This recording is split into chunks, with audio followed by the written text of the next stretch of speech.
Hey there friends, welcome back. Today's update covers some of the toughest lessons from the season so far, maybe the toughest lesson in gardening I've ever experienced. The potatoes took a hit, but the sweet potatoes are finally stretching out. Cabbage and kale bounced back after a rough start, and herbs like parsley and dill are holding strong. We're making tweaks to onions and leeks for better growth. Lots to show you this time. We're gonna get started, but before we do, hit that like button if you've been here before and subscribe if you're new. We post new videos and insights every week to help your garden thrive. Okay, now I promise. Let's get into it. Potatoes.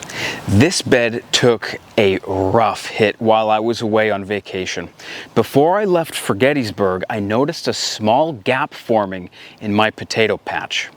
Just one or two plants looking a little off, and when I returned, a huge section had collapsed in. The culprit? Stem rot, blackleg, likely caused by a bacterial infection that came in with the store-bought Yukon Gold seed potatoes. That's one of the risks when using organic potatoes from the grocery store. They're not certified disease-free, and it's a risk I knew I would be facing. I removed the obvious infected plants and left the rest for now. But if the problem spreads, I'll have to cull more aggressively. This bacteria is serious. It can stay in the soil for up to 2 years, maybe even 3. So no more potatoes here, and no more tomatoes or eggplants either, since they're in the same family of nightshades. Instead, I'm thinking about planting my remaining sweet potatoes here, since they're immune to this kind of bacterial wilt. After that setback, let's turn to a bed that had its own set of challenges: the cabbage and kale. These got off to a rocky start. I sowed them in 16-cell trays, which turned out to be too small. The roots outgrew their spaces fast, and I think my bottom watering routine washed away the nutrients, leading to yellowing leaves and early stunted growth. Once I started feeding them with a diluted organic liquid fertilizer, the turnaround was dramatic. They bounced back strong. But the problems didn't stop there. After transplanting into the garden, cabbage root fly wiped out a number of my seedlings, and the survivors got hit with heavy caterpillar damage, the damage that you can still see today. I planted them closely together because I prefer more heads, even if they're smaller, over growing giant cabbage plants. Next year, however, I may switch things up. Just one row of cabbage per bed to give them space without blocking my walkways. Kale, on the other hand, handles tighter spacing well. In a 30-inch bed, which I keep most of mine, 3 rows of kale work fine. 2 on the edges, 1 in the middle. From brassicas to tubers, my sweet potatoes are finally setting in after a slow start. These sweet potatoes got off to a slow start, as I mentioned, but they're finally starting to fill out the beds and expand. I'm growing 2 varieties, one purple, one orange. Both were started in the same way, using the slip method. I placed the tubers in peat moss. You can also use coconut coir, I recommend it, and waited for slips to sprout, which that took a long time. The purple variety was expensive and came from a grower I trusted. I planted them last year and harvested enough to save tubers over the winter. They stored incredibly well. The orange variety, straight from the grocery store, and honestly, they performed just fine. This year, I had a major setback. I lost several tubers to rodents, and despite starting with 6 tubers, seed potatoes, I ended up only with 2 that survived. So, to the awesome viewers who requested slips, I'm sorry I couldn't send any out this year. I barely had enough for my own garden and for close friends.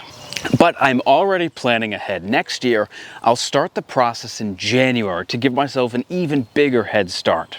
And I'll take extra steps to prevent rodent damage. If you want to get on the list early for slips next season, email me at info@monkeygrip.com with your name and your address. I'll do my best to have plenty to go around. And remember, members always get to the front of the line. Well, let's pivot to another underground crop, and that is onions. I learned something the hard way with these. as I do with everything, really. But before we get into that, I want to give a huge thank you to our channel member, Jerry D. Your support means everything and helps keep these updates coming each week. If you're enjoying these videos and want to go deeper with us, consider becoming a channel member yourself. It's a great way to support the channel, and members will be the first to exclusive seed giveaways and sweet potato slips. Now, back to the garden. As promised, onions. I lost a portion of this onion crop by planting them a little too early. Well, not that they were too early, I'll explain. It was in late winter and without any protection. And while onions are cold hardy, seedlings at this tiny stage need some shielding from the wind and freeze-thaw cycles, especially if you're not using a row cover. Next year, I'll start seeds a bit earlier indoors, just like with my sweet potato slips, and transplant them into 16-cell trays after pricking them out of nursery pots. That'll give them a stronger start before going into the ground. Right next to the onions, the leeks have been quietly holding on, but they're ready for a comeback. These leeks were planted among peas, and I used them as a living mulch or green cover crop. And that worked for a while, but I let the peas grow too tall, and they started shading out the leeks. I've now cut back the peas to let more light in, and I'll earth up around the leeks with compost to support their growth and give them a long white shank. I expect to see a strong comeback over the next few weeks. Now, in between all of these big crops, I tucked in some parsley, and it's been thriving with barely any attention. I planted this parsley right in the open spaces between my garlic, and it's doing exceptionally well. The two crops don't compete much and seem to be happy growing side by side. Last week though, I noticed some strange yellow patches spreading on the lower leaves. It looked like a mosaic virus, so I immediately removed the affected leaves and disposed of them, not in the compost, in the trash. Not worth the risk. Thankfully, the problem hasn't returned, so I think it worked. Parsley is a tough herb and a great companion plant, especially in tighter garden spaces like this garlic bed. Not everything's going that smoothly though. My cilantro is now struggling, and I've got a couple of ideas why. These cilantro plants aren't doing as well. I had hoped the nearby fava beans would share some of the nitrogen through the soil, and I think they did, but that clearly isn't happening now that the fava plants are starting to produce beans. You can see the yellowing on the leaves, which is a sign of nitrogen deficiency.